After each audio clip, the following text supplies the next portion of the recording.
Saya itu pemuja Allah yang serius. Sama ya pemuja Allah, tapi kan kadang kurang alim. Saya ini pemuja Allah serius. Saya itu kalau ngaji, ya ngaji biasa belajar, itu sering nangis seneng. Misalnya saya baca tadi, Miftahul Jannah la ilaha illallah, luang kunci kok dikasihkan. Kita ini masuk neraka gak pantas, enggak bawa kuncinya kok masuk gitu.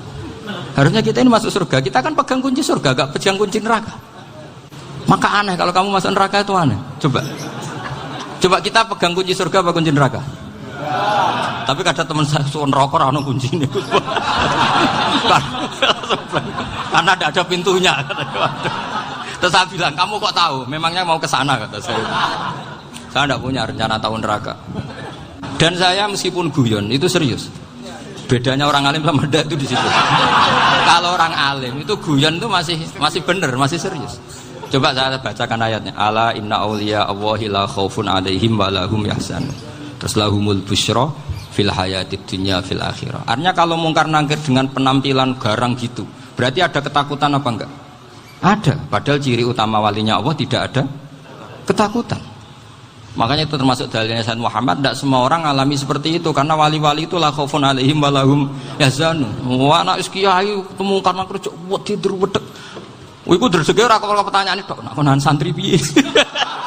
Lho isen wis kiai dihanjuti mungkar nakir. Malu gak kira-kira? Mesti plengane konan santri piye. Nak jawabannya gampang karena pernah ngajar tauhid. Makanya Sayyidina Ali ini ceritanya ada di kitab Nurul Dholam. Sama lihat di kitab Nurul Dholam karangannya Syekh Nawawi Banten. Itu Sayyidina Ali itu ya, andekan orang biasa mungkin ya agak-agak hasud, tapi ini wali gak boleh kamu katakan. Dia itu mangkal sama Umar. Orang kok setiap orang pernah dibentak. Apa dia berani bentak mungkar nakir? Penasaran dia. Bagaimana perangnya Umar itu berlanjut enggak gitu kira-kira. Akhirnya minta, ya Allah saya minta kasaf. Ya karena yang minta Sayyidina Ali karena mau wajah dituruti sama kasaf. Dilihat Sayyidina Umar pas meninggal itu. Jadi hasud itu ya kadang penting asal baik. Loh betul bahasa Kanjeng Nabi kadang la hasada illa fisnaten. Itu Nabi bahasakan ya hasad. Gus Verson aja yang nafsirkan ghobtoh itu kan gaya-gayanan sebagai ulama. Aslinya Nabi ngendikan itu la hasada illa fisnaten. Ulama yang ganti itu namanya ghobtoh. Wong Nabi sendiri nyebut hasad kok kamu tafsiri ghobtoh. Ya hasad ya hasad. Udah enggak usah ditawil-tawil pokoknya gitu. Kalau sama nggak percaya nggak apa-apa. Kok gitu aja kok repot. Karena sama nggak percaya kemungkinannya dua. Satu nggak ngerti. Dua sama-sama alim. Kan dari awal kalau sama-sama alim kan laisa li alimin ayuqallida aliman akhor. Kita nggak perlu saling mengikuti. Ngapain hasud? Biasa aja. Akhirnya Sayyidina Ali kasar. Pas Umar bangun, setelah mati kan bangun, setelah meninggal bangun. Mungkar nakir datang dengan perang yang sangat garang. Itu digambarkan Sayyidina Ali matanya itu kal kidril ghali. Kayak apa? Kendil yang apa? Menganga. Wah, seru. Sayyidina Ali senang, paling takut ini Umar. Senangnya bukan main. Wah, ini mesti takut Umar. Biasa. Ternyata enggak, Umar malah bangkit. Woi, mungkar nakir ya. Kamu tahu menghadapi siapa? Itu betul. Kamu itu menghadapi temannya ahabbal khalqi ilallah. Yang diandalkan temannya bukan dia. Kamu tahu yang kamu hadapi, saya ini teman kekasihnya Allah. Jadi boleh kamu mengandalkan Mbak Virjon. Tapi nanti resikonya mungkar tanya, itu Virjon siapa? Wah itu masalah kan. Makanya syaratnya wali itu harus ma'rufun fis sama. Di langit sudah populer. Makanya dulu ada orang yang saking seninya Abdul Qadir ditanya apa saja jamnya Abdul Qadir Al-Jilani. Itu aman karena beliau populer. Makanya program kita harus populer dulu di langit. Nah, itu nanti kalau dicatut oleh santri-santri nggak apa-apa. Kalau nggak populer nanti dicatat itu siapa? Masalah ini. Umar itu yang dibanggakan itu, kamu tahu saya siapa? Ya enggak tahu, saya ini temannya kekasihnya Allah. Temannya Muhammad, iya Muhammad Rasul. Wah mikir, waduh, repot. Loh di dunia aja gitu kan, temannya presiden, temannya panglima, apalagi ini temannya Sayyidul Awalin wal akhirin. Di dunia aja bilang temannya presiden, menteri, orang sudah takut, apalagi ini temannya Sayyidul Awalin. Yang mungkar nakir terus konfirmasi sama Allah, gimana ya Allah ini ngadepi. Sebetulnya yang diadalkan itu temannya, bukan dia. Wah, akhirnya sama Allah dibilang, ya Bu, ya sama seorang seperti itu Bu yang sopan. Terus semenjak itu mungkar nakir itu nggak selalu berpenampilan seperti itu, sangat. Jadi semoga itu konsisten sampai nanti. Jadi kamu kalau ingin nggak takut mungkar nakir, jadi wali dulu. Karena syaratnya tadi hanya wali sing la khaufun alaihim walahum yahzanun lahumul busyra fil hayatid dunya fil akhir. Jadi orang itu kalau ngaji itu harus khatam. Jangan semuanya kena pertanyaan. Dan kalau semuanya kena pertanyaan nanti repot. Kalau Nabi Muhammad ditanya waman Nabi juga. Nabimu siapa? Lu kan terus jadi aneh. Jadi makanya ngendikane Sayyid Muhammad semua ulama lah, enggak ada am kecuali ditaksis. Kecuali sifatnya Allah, misalnya bikulli syai'in alim, ya benar-benar bikulli syai'in alim. Tapi kalau am semuanya pasti ada taksis, meskipun dalam muhawarah muhadasah biasa. Misalnya contoh gampang, istri kamu baru seneng kamu, Mas nak pengen apa-apa itu lapor aku, gak apa-apa Mas, mesti aku seneng gak sama lapor. Iku dia aku pengen wayo. Wah langsung jadi apa wae. Mesti apa wae maksudnya kecuali itu gitu. Padahal kalau ngomong, Mas sampean ingin apa saja tak dukung. Sampean bilang pengen gue iku wayo. Kira-kira disetujui apa enggak? Sama seperti kita kalau punya teman akrab, wes nang omahku gak apa-apa, anggap ae omahmu dhewe. Terus mlebu-mlebu kamar. Jadi tidak ada am kecuali ditaksis. Artinya kalau ada cerita bahwa orang mati pasti ngalami ditanya mungkar nakir, itu pasti ada am yang ditaksis. Itu pasti enggak dialami para anbiya, para ya, karena ciri utama wali itu la khaufun alaihim walahum yahzanun. Kemudian saya yang mau cerita ya, supaya sampean bisa menghadapi dunia global ini, tak bawa tafsir Munir termasuk tadi. Ini saya baca ini karangannya Syekh Nawawi, karena tadi kata Mbah Firjon ngaji itu harus sama orang bersanad. Saya ini kalah sama beliau itu berkali-kali. Secara nasab saya harus manggil Mbah. Secara silsilah ilmu saya juga kalah lagi. Saya sering disewani sama cucu-cucu Syekhona Khalil.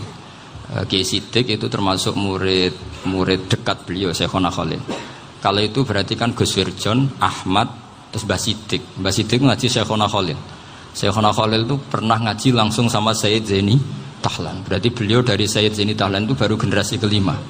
Sementara saya itu sudah ke-7 atau ke-6. Saya, Mbah Mun, Mbah Karim misalnya, Mbah Hashim, Mbah Mahfud Termas, Sayyid Abi Bakar Sato, yang arangnya Anatul Tolibin, baru Sayyid Zaini Tahlan. Berarti saya ke-7, kalah lagi.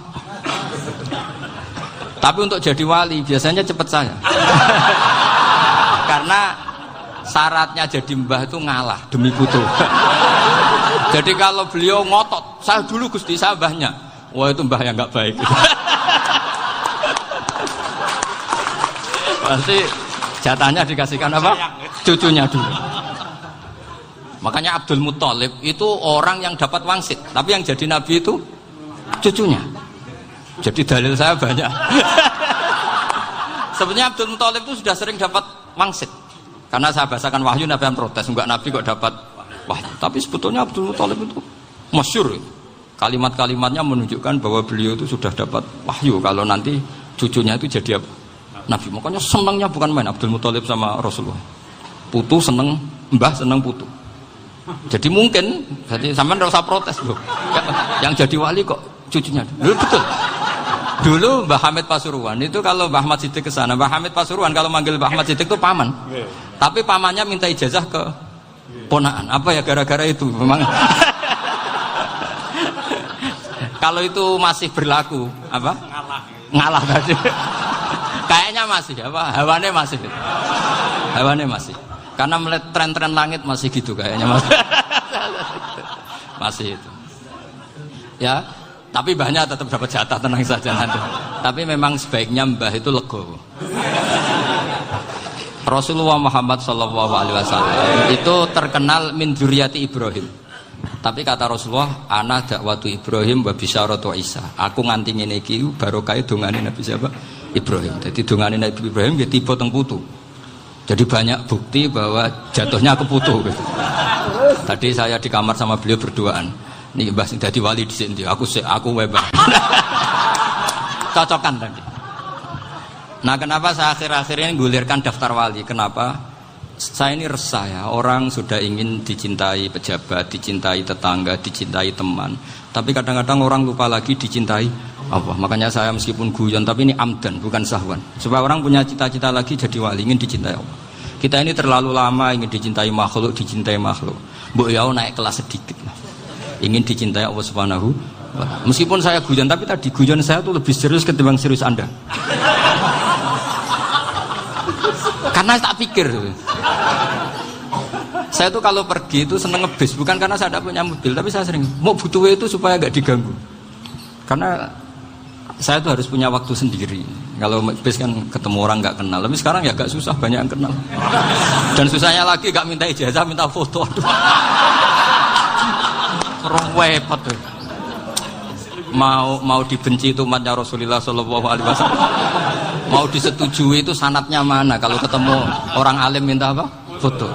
Itu nggak ada sanatnya. Nggak tahu saya itu mazhab dari mana itu. Ya mazhab milenial yang jelas itu kan. Ini tak baca ya biar dapat. Karena ini kenangan saya sama Mbak Ahmad Siddiq. Saya masih ingat betul beliau ngisi hallnya Mbak Abdullah bin Umar, berarti abahnya Mbak Hamid. Karena mbah saya itu Fatimah binti Khalid bin Umar. Kalau Mbak Hamid itu Hamid bin Abdullah bin Umar. Itu saya masih ingat betul zaman itu Mbah Hamid siap hall di Lasem itu rawuh dan saya derek mbah saya karena masih misanan datang ke Lasem. Itu beliau pas itu ngisi sama Mbah Mun. Mbah Mun masih muda, Ki Ahmad Siddiq sepuh senior. Itu beliau cerita bahwa dulu ketika Indonesia dijajah Jepang itu para kiai mimpi dibacakan ayat Ghulibatir Rum fi adnal ardi wa hum min ba'di walabihim salim. Terus ada kiai yang tanya, takwilannya gimana? Ya nanti Jepang pulang bukan karena kita yang mengalahkan, tapi Jepang ada yang mengalahkan sendiri, meskipun tidak kita. Kayak dulu Faris tidak dikalahkan Islam, tapi dikalahkan Romawi, tapi yang senang umat Islam. Wa yauma idzi yafrahul mu'min. Itu luar biasa ulama-ulama kita. Delalah kejadiannya Indonesia seperti itu. Yaitu kita tidak mengalahkan Jepang, tapi Jepang pulang sendiri karena dikalahkan apa? Sekutu. Ya ini saya baca. Ini tidak usah dicek bacanya benar apa enggak. Sudah aman apa? Aman. Karena kalau saya salah itu ya sengaja. Artinya ya sengaja saja. Ya biasa maksudnya. Saya kemarin ngisi di Pondok Peloso, di Pondok Al Munawir Jogja. Salah itu ada dua. Ada salah yang memang benar-benar salah. Itu enggak apa-apa, bisa dimakfu. Karena mesti sangke wong goblok salah yang terus itu. Ada salah bawaan ilmu, itu repot tuh dadaninnya. Karena misalnya kita yang biasa belajar qiraah sab'ah wa yahsibuhu, mesti diulang lagi wa yahsabuhu. Karena qiraahnya Imam Asim itu hasibah yahsabu bi fathis sin. Sementara kita kalau ngaji kitab kulino yahsibu. Sehingga kita yang biasa belajar sab'ah itu kalau baca kitab itu kayak orang bingung. Kadang-kadang yang ngaji juga bingung. Gus Pak mau di bulan pilih. Ya tepat-tepatan. Ada yang mengatakan Gus Pak bingung. Ada yang mengatakan Gus Ba alim alama, ya tepat-tepatan nasib tadi. Karena memang ya sab'ah memang seperti itu. Misalnya kufuan itu Imam Asim baca kufuan. Tapi beliau punya murid namanya Syu'bah. Itu kalau baca kuf'an. Makanya kita itu, ini kan khataman Quran ya. Jadi saya menyinggung sedikit tentang qiraah sab'ah. Tadi beliau juga sudah tak kasih kitab saya Hifdzuna Liyadal Mushaf. Sama tak ajari latihan sab'ah. Memang angel ya. Makanya yang nggak bisa itu wong pinter. Sudah tahu angel ya nggak usah diteruskan kan. Orang menghindari barang angel itu pinter apa goblok? Pinter. Berarti wong goblok pinter. Saya tuh makanya sama orang goblok tuh respect. Jadi orang alim tuh angel apa gampang? Angel. Menghindari barang angel pinter apa goblok?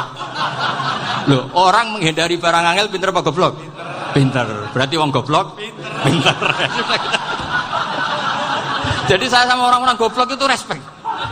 Sudah tahu jadi orang alim angel ya barang angel ya harus dihindari. Makanya saya ini insya Allah umatnya Nabi yang termasuk yang terbaik. Amin.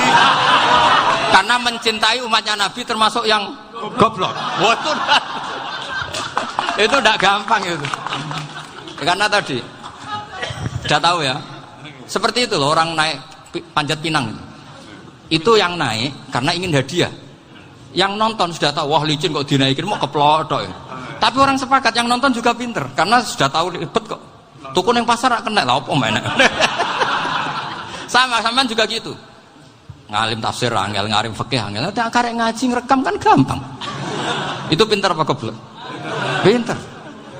Iya. Makanya kula niku mbok burohno ngono tok. Saya tadi dinasihati Mbak Firjon, muga-muga hati saya selamat. Saya itu meskipun kata orang banyak, muhibbin saya banyak, tapi saya insya Allah tidak riya. Saya itu pakai kitab namanya Tasbidul Fuad, itu karangannya Said Abdul Haddad. Ketika beliau punya muhibbin banyak ditanya, bagaimana ya Habib Anda menjaga hati Anda? Jamnya Said Abdul Haddad itu unik. Innama azzamu Allah. Mereka itu sebenarnya menghormati Allah. Cuma butuh sarana, dan itu saya. Jadi saya tahu sampean semua itu mencintai Quran, mencintai sunnah Rasul, mencintai hadis-hadis Rasul. Cuma sampean kan karena nggak paham, terus manfaatkan saya. Jadi sebenarnya saya ini korban. Korban. Jadi saya mau riak gimana? Korban kok mau. Bangganya di mana tuh? Coba sampean misalnya ngaji tafsir, belajar sendiri kan susah. Terkibnya susah, maknanya susah. Bahkan beli kitabnya kadang tidak kuat. Loh, untuk jadi alim tafsir itu kan harus beli kitab. Loh, saya sering belajar kitab itu jutaan. Tafsir Tobari, saya pernah beli kitab Fakhrur Razi itu berapa coba? 27 jilid. Karangannya Fakhrur, belum karangannya ulama modern, Imam Sya'rawi. Itu berapa jilid? Itu jutaan. Saya kemarin juga dihadiahi kitab Pak Quraish Shihab namanya Faidul Bari fi Syarhil Bukhari. Pak Quraish Shihab yang terkenal. Dia sering diskusi sama saya. Saya ngasih hadiah beliau ngasih hadiah saya. Oh itu harganya nggak kuat. Tidak kuat kadang di Indonesia nggak ada coba. Dan sama orang hebat menghindari kesulitan itu. Nah, kesulitan itu sebab ngaji ikut, kalau nggak paham dirukok rekamannya sudah gitu. Pinter mana sampean sama saya? Pinter sampean kan? Bikin sosis susah, beli aja kok repot kan. Makanya nggak boleh orang bilang, wah aku goblok reso tafsir, aku wong pinter. Makanya nanti kalau saya ketemu Nabi tidak termasuk orang yang mentahkir orang Islam. Kafa bil mari isman ayah kira akhahul muslim. Jadi cukup orang itu dosa kalau menyepelekan orang Islam. Termasuk darani sampean goblok itu dosa. Caranya nggak darani goblok ya tadi di logika tadi. Alim itu angel. Ngendari angel itu pinter. Berarti wong bodoh. Pinter ya sudah gitu. Tapi tetap bodoh. Tapi ini satu cara untuk saya respect gitu. Coba orang yang ngaji tafsir saya banyak, mungkin ribuan. Itu sebetulnya mencintai Quran.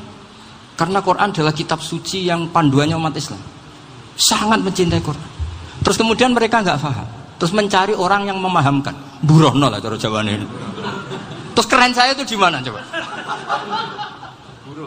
Lah terus mereka kurang ajarnya gini, kalau paham itu ya alhamdulillah paham. Kowe nak ngaji Gus Bae ngono tok.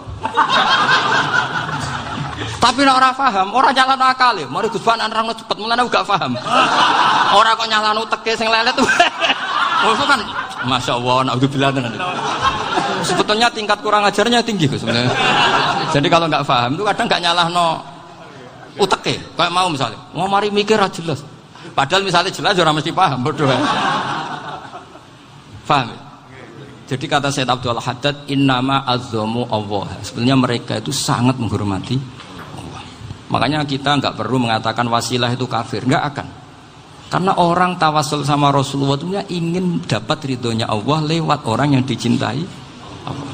Kita mencintai wali sebenarnya, wah itu kekasih Allah. Kita mencintai itu karena mencintai Allah. Sama seperti gini, kamu mencintai kangkung apa enggak? Sebenarnya sama sekali enggak. Tapi kamu ingin sehat, ada asupan gizi. Kamu ingin tubuh kamu sehat, butuh asupan gizi. Kemudian kamu makan kangkung. Apa terus kamu cinta kangkung? Kan enggak. Cinta kesehatan kamu sama. Orang yang mencintai saya sebenarnya ingin kepuasan rohani. Saya kan termasuk kiai yang torekonya gampang. Ini swarga, kan akhirnya penggemarnya banyak. Coba kalau kamu neraka. Jadi sebetulnya Anda mencintai kepuasan Anda sendiri. Nah, saya ini korban. Makanya untuk masuk surga cepat saya, korban itu cepat. Da'watul mazlum la turaddu kan gitu. Laisa bainahu wa bainallah hijab. Jadi saya kalau dongo langsung seret langit. Karena mazlum. Saya sinau tafsir itu, Pak, sampean bayangkan ada tafsir itu sudah 27 jilid. Sing ngarang Fakhrur Razi itu buletnya bukan main. Karena dia ahli filsafat. Buletnya Masya Allah. Sudah gitu sinau Jalalain kadang dikomen oleh Sawi. Sudah kita percaya Jalalain jebule dibuli Sawi. Percaya Sawi dikandani, "Oh iku Maliki rasa ribet." Sudah gitu sinau Qurtubi, sinau tafsir Tabari itu susahnya. Belinya susah, belajarnya susah. Padahal saya punya keluarga, punya istri, punya anak. Bayangkan kalau istri saya rewel, kayak istri sampai. Wah itu, tapi alhamdulillah enggak. Sama sekali enggak. Allah sudah milihkan, wah ini bahaya kalau punya istri rewel. Imam Sibawai itu kitabnya banyak, tapi yang terbukukan hanya kitab Sibawai. Karena beliau kalau sudah belajar lupa istri. Hanya pas beliau di pasar, kitabnya dibakar semua sama istrinya. Karena dianggap saingannya. Ternyata yang dicerai tidak kitabnya, malah istrinya. Itu Imam siapa? Sibawai. Tapi alhamdulillah kitab saya nggak terbakar, aman. Saya teruskan ya. Jadi untuk menjaga riya dilatih innama azzamu Allah. Sebenarnya mereka itu menghormati Allah. Sehingga wasail-wasail itu sebenarnya nggak pernah jadi subjek pelaku utama, enggak. Tetap Allah. Sebab itu kata Sayyid Muhammad, kamu kok mengatakan wasilah itu kafir itu gimana? Ketika innallaha qad ba'atsa lakum taluta malika. Talut itu ya manusia. PD-nya itu apa? Inna ayata mulkihi ayyatiyakumut tabut fihi sakinatum mir rabbikum wa baqiyatum mimma taraka alu Musa wa alu Haruna tahmiluhul malaika. Jadi beliau PD itu kalau bawa sunduk semacam peti sakti, sing di situ ada baqiyatum mimma taraka alu Musa wa alu Haruna tahmiluhul malaika. Ya kayak semacam jimat. Tapi saya bukan mensyariatkan jimat enggak, karena nanti banyak penjual yang pembohong juga gitu loh. Cuma cerita, kamu tidak usah mengatakan kafir. Dulu Talut PD-nya kalau bawa sunduk semacam peti kesaktian yang di situ ada baqiyatum mimma taraka alu Musa wa alu Haruna tahmiluhul malaika. Sehingga Khalid bin Walid meskipun beliau sahabat dan menyaksikan wajah Rasulullah SAW, itu bawa sya'aratun min sya'aratihi Rasulullah SAW, bawa rambutnya Nabi. Perang kemana-mana itu diletakkan di pecinya. Nanti sama tanya lagi, masa pakai peci Khalid bin Walid ini? Wah panjang, sampai itu repot. Sampai tak warai ngaji usul fikih. Usul fikih itu kalau ngaji itu ada istilah tangkihul manat. Ini mestinya wilayah yang kita bisa berdebat sama Mbah Firjan. Dulu itu musuh saya karena saya makili Anwar, beliau makili Peloso. Tapi tahu-tahu kalah tua terus saya mengundurkan diri. Di fikih itu ada istilah, ada tangkihul manat, ada tahqiqul manat, ada tangkihul manat. Tangkih itu kira-kira gini, lafadz hadis itu dibuang sekian untuk tahu bahwa itu madarul hukmi. Misalnya gini, tak beri contoh paling gampang. Sama harus paham, kalau nggak paham nggak pinter-pinter. Ja'a a'rabiyun ila Rasulillah sallallahu alaihi wasallam. Ya karena ini menghormati Mbah Ahmad Siddiq, beliau saya orang alim, jadi ngaji ini tetap ada suasana alim. Ya harus ada suasana alim. Nggak perlu jadi orang alim tadi, susah. Sudah ngindari susah itu pintar. Sudah itu aja.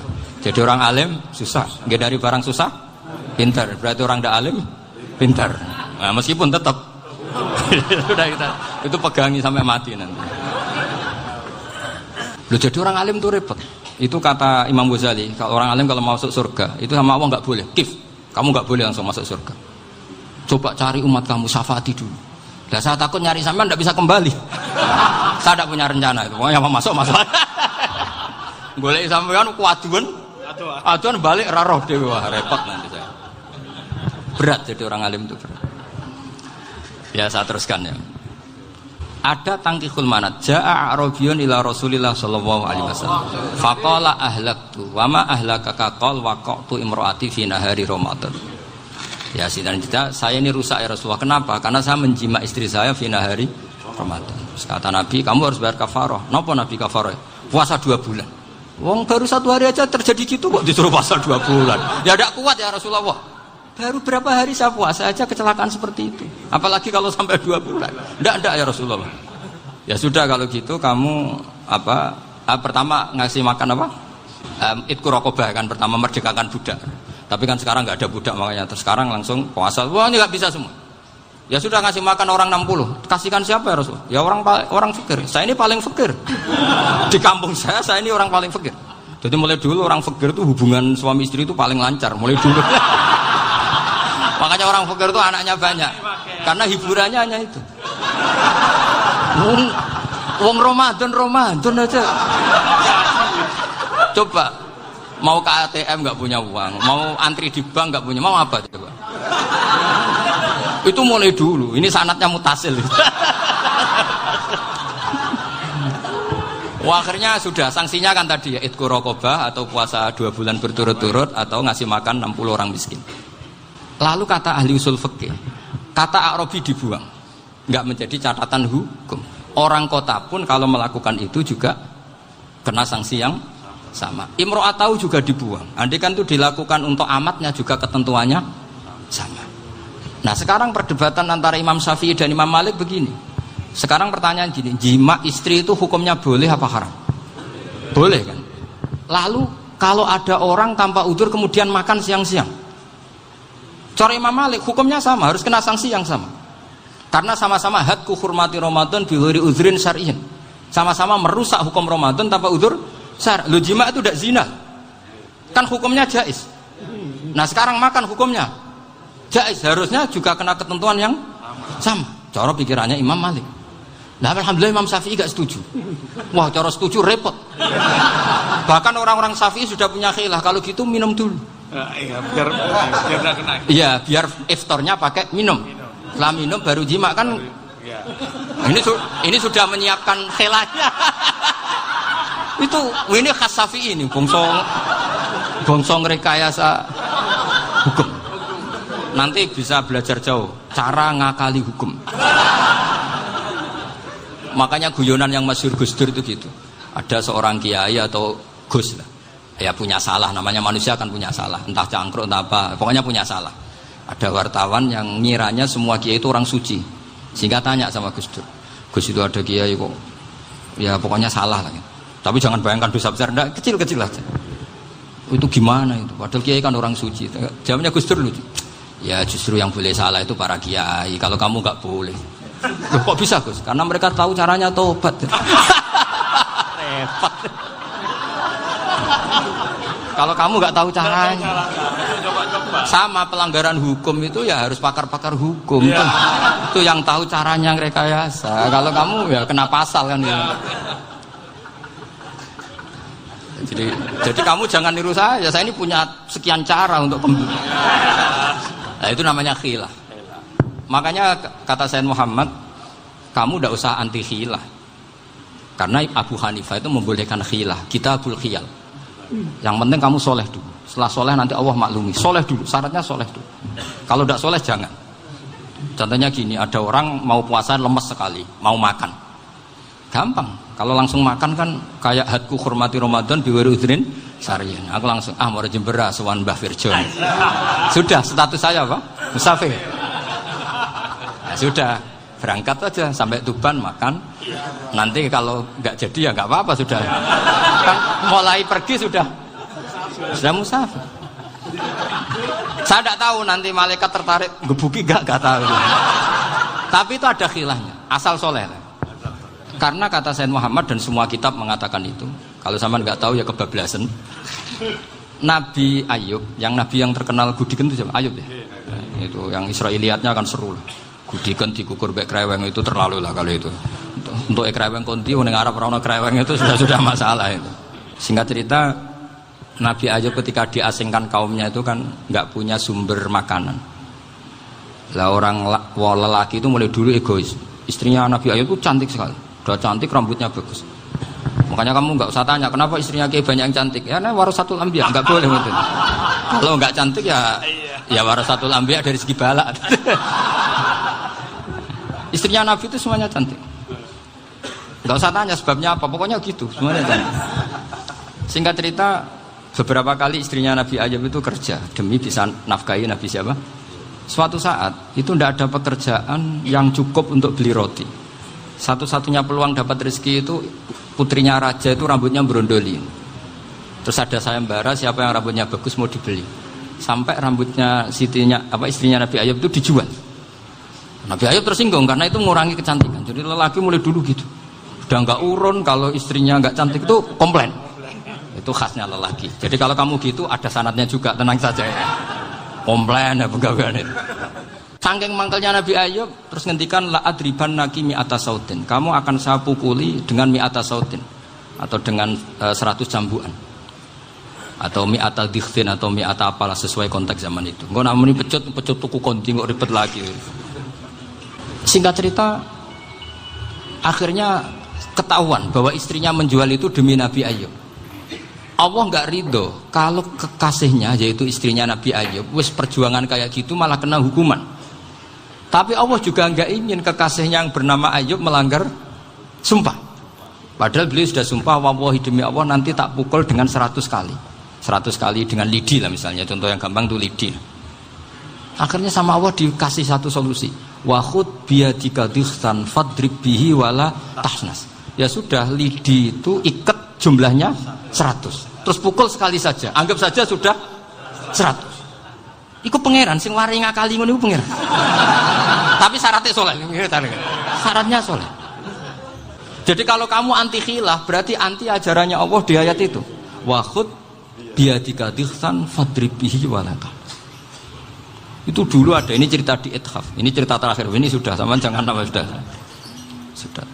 Terus pengumuman tadi, yang nggak pernah sepuh ngutang saya itu haram. Karena tadi saya punya kewajiban di rumah yang bisa menggugurkan ya kewajiban yang lebih besar. Lebih besar itu ya tadi, bisa pernah guru, pernah sepuh, yang jelas nggak umur. Umur sampean menang kabeh itu, tua serepot itu. Ada raja itu ganteng kaya, senengannya nikah perawan cantik. Itu semua kampung mesti kenal. Mungkin digilir atau gimana pokoknya. Suatu saat ada pemuda suka sama perempuan yang di kampungnya, cantik sekali. Kemudian pemuda ini ternyata pekerja di kerajaan itu. Tiap hari ditanya, oh itu yang di kamu yang cantik siapa? Mau saya nikahin gini. Wah bahaya ini, saingannya raja. Jadi yang dibidik pemuda tadi itu saingannya. Si raja ini orang yang namanya raja kan gengsinya tinggi. Kaifatang kihuha wa qad ra'aitu qad qabbalaha rajulun. Kobok nekapi, saya tuh pernah melihat dicium lelaki. Wah, gak mau, gak gelem, kadang ditambung lan wakot qabbalaha rajulun. Saya pernah melihat sendiri qabbalaha rajulun, dicium oleh lelaki. Wah, sudah gak minat raja langsung, gak keren. Suatu saat pemuda tadi nikahi perempuan itu. Rajanya marah-marah, kamu lelaki gak punya harga diri gini. Gak punya selera, gak punya harga diri, sudah pernah dicium orang kok tetap dinikah. Bilang ke raja, takrif manir rajul, lelaki itu siapa? Abuha. Kamu tahu lelaki itu siapa? Sopo? Abuha. Bapaknya. Saya kan hanya bilang rajulun. Pernah dicium lelaki. Lah pikirannya raja itu lelaki ya kue-kue ngene iki. Tapi butuhe canom mau raja ben gak sida, itu aja tuh. Baru kayak digulirkan gitu, waqat qabbalah rajulun. Wah nggak mau. Setelah itu suatu saat pegawainya tadi nikahi perempuan. Kamu nggak punya harga diri gini. Kamu tahu manir rajul apa abuha? Wah nak ngono aku gak apa-apa. Lah monggo sakniki wis bojo kula. Ora trimo wis diambung wis macam-macam. Lah itu namanya khilah. Apa? Khilah. Kalau di Balawa disebut tauriyah atau apa. Tapi saya tidak ngajari sampean seperti itu. Sudah pinter sebelum saya ajarin. Bangsa ngakali kan sudah pinter. Saya kira demikian.